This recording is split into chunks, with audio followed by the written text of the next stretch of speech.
Interstate highway route. The Federal Interstate Highway System is the primary backbone for long-haul trucking. Interstates are designed to handle heavy commercial traffic with grade limits, curve radii, and weight limits built to federal standards under 23 CFR Part 658. The lanes are wide, the clearances are consistent, and the rest areas are designed for truck access, including longer pull-through spaces and fuel facilities. The federal standard for interstate highways allows a 53-foot trailer and an 80,000-pound gross vehicle weight without a permit. Trucks are restricted from some lanes on certain highways. Slower speed limits in the right lane, truck-only lane requirements in some areas, and climbing lanes on steep grades. Some interstates have lower bridge height clearances than the standard 14-foot minimum, particularly on older segments in the Northeast, where infrastructure was built before modern trailer heights became standard. Drivers operating tall loads must verify clearances, even on interstates, rather than assuming the system is uniform end-to-end. State highway route. State highways connect cities and towns that are not on the interstate network. They typically have lower bridge ratings, sharper turns, lower speed limits, and more variable weight limits than interstates. The design standards that govern state roads vary significantly from state to state, and even from route to route within a single state, depending on when the road was built and what funding category it falls under.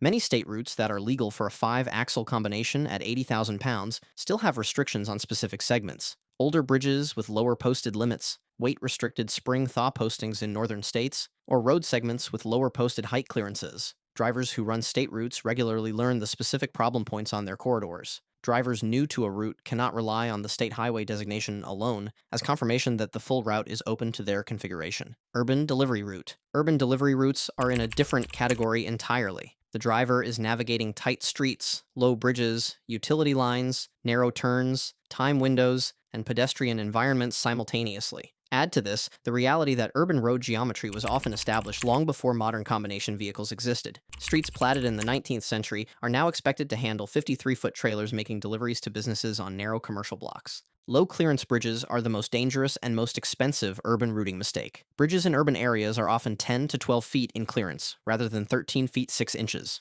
A truck with a tall load that misses a bridge height sign hits the bridge. The load is damaged, the trailer may be destroyed, and the driver and carrier are liable for the cost of the bridge repair. In New York City alone, bridge strikes are recorded in the hundreds annually, and the city has installed sensors on the most frequently struck bridges that trigger warning lights and cameras when an oversized vehicle approaches. Commercial GPS systems designed for trucking incorporate bridge height data and vehicle height inputs to route around low clearances. Consumer GPS systems do not. This distinction has produced enough bridge strikes to be a running concern for transportation officials nationwide, and several states have launched public awareness campaigns specifically urging commercial drivers not to use consumer navigation apps for route planning. Permit route. Oversized and overweight loads do not get to choose their route. The state issues a permit that specifies the exact route the load must take from origin to destination. It specifies which roads, which entry and exit points, what time of day, and often the specific dates on which travel is permitted. In many states, travel is prohibited on Sundays, holidays, and during certain hours of peak traffic, regardless of load type. The permit route is engineered. Before a permit issues, the state's permit office evaluates whether the proposed route's bridges can handle the load, whether the clearances are adequate, and whether there are intersections or curves the combination cannot navigate. For larger loads, this may involve an actual physical survey of the route by a pilot car operator or a contracted engineer who drives the route and documents any problem points before the move begins. If the standard route cannot support the load, an alternate route is specified, or the permit is denied. Deviating from a permitted route is a violation. The fine depends on the state and the load. For major heavy haul moves, the permit is the legal document that protects both the operator and the infrastructure. If a permitted move damages a bridge the carrier was not authorized to use, the carrier bears full civil liability for the repair costs that can reach into the millions of dollars for a major span.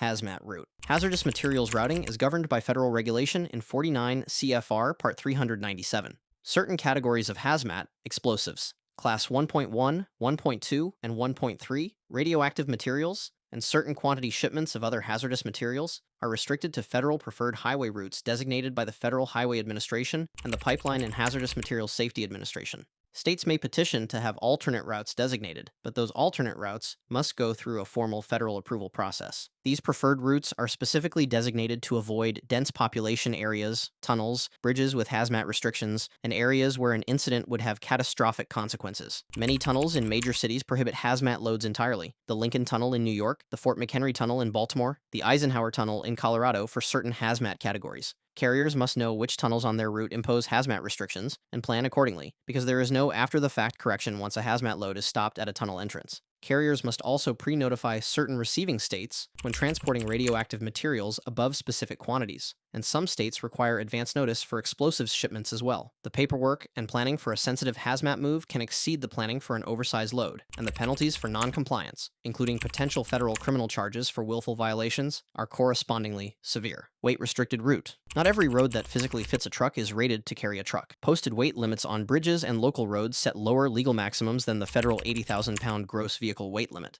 These limits are based on engineering ratings of the specific structure and are legally enforceable the moment the sign is posted. Spring thaw posting is a seasonal weight restriction that occurs in northern states and Canada when the ground thaws and road subgrades become soft and lose load-bearing capacity. Weight limits on posted roads may drop to 40,000 pounds gross or lower during posting season, which typically runs from late February through April depending on the region and the severity of the winter. Trucks that legally ran those roads all winter must find alternate routes in spring, or be ticketed and turned around by weight enforcement officers stationed at posting zone boundaries during the restriction period. Local weight-restricted routes are posted with signs at the road entrance. Ignoring a posted weight restriction and damaging a bridge is a criminal matter in most jurisdictions, not just a civil fine. Several states have enacted specific statutes that make knowingly operating an overweight vehicle on a posted restricted road a misdemeanor or felony depending on the extent of the damage caused. Designated truck route. Many cities and counties designate specific roads as official truck routes and restrict heavy commercial vehicles from non-designated streets. The intent is to keep heavy trucks on roads rated for them and away from residential neighborhoods, school zones, and roads that were never designed for commercial traffic. These designations are typically codified in local ordinances and enforced by local law enforcement rather than state DOT officers. Drivers operating in unfamiliar urban areas who do not check local truck route restrictions may unknowingly violate them. Some municipalities actively enforce these restrictions with commercial vehicle checkpoints and automated license plate readers targeting commercial trucks. New York City, Chicago, and Los Angeles each have extensive designated truck route systems with active enforcement programs, and fines for violations in major cities can reach several $100s per incident. Industrial access route. Some cargo originates or terminates at locations not served by any public road: mines, power plants, wind farms under construction, ports, paper mills. The route from the public road to the facility, called industrial access or private access, is private infrastructure owned and maintained by the facility operator. This access road may have its own weight limits, grade restrictions, and turn radius requirements that differ substantially from the public road system. Heavy haul operators must survey access roads as part of the route planning process. A transformer that can navigate 500 miles of public road still cannot be delivered if the last half mile of private road has a bridge rated at 50 tons, a grade too steep for the hauling configuration, or a turn radius that the combination physically cannot make. Discovering these problems after the load arrives at the facility boundary rather than during pre-move planning is a costly and sometimes unrecoverable situation.